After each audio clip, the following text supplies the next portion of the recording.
Hi, my name is Praza and I'm a portrait photographer in Cambridge. In today's video, I'm going to show you how I did creative portraits in the past.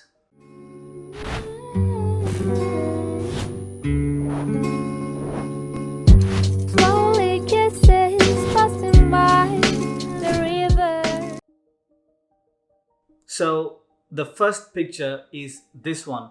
So what I used is when I was doing this photo shoot, trying to get some sort of different narrow angled effect photo. I use a book or a newspaper, and what I do is I bring it closer to the lens. So it gives this weird long book. Inside a book someone is reaching through, so you could ask your model to reach your hand through that, or look into it, or bring the eyes closer. So that is one of them. Use a book for that. The second portrait I did using a shopping bag. So what I did, I actually put a hole in it, and I put the hole inside the bag, and I take the picture through the bag. So it looks like someone is actually shopping. For this kind of photos, it's nice to do it from a lower angle. That's a really easy trick.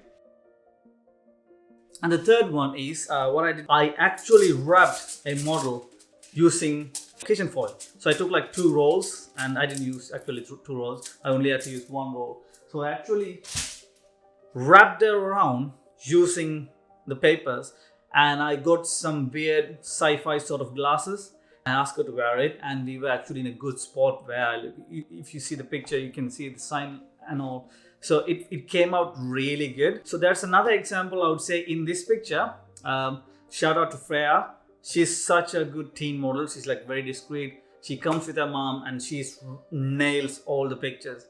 So in this picture, what I did was I laid down the model on the floor and bring the hair a little bit up. I bought some candies. You could buy it for like 50p or like 30p, right? You buy a bag of candy and you just place it all over the place. You go on top of the model, take the picture. While taking it, what you could do is you could drop some. Make sure the snacks are not too heavy or it's gonna hurt the model, right? Make sure your model is safe.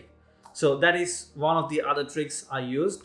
And also there is one. What I usually use is, this is not a like crazy idea, but it helps if you put a object closer to the camera, and if you separate the model a little bit far apart from that object, it gives the depth. And what I usually do is, if I go to like gardens or something, I take leaves and bring some leaves closer to the camera lens. You will see the leaf is blurred and the model looks crisp, sharp. That gives like a really good depth of field effect.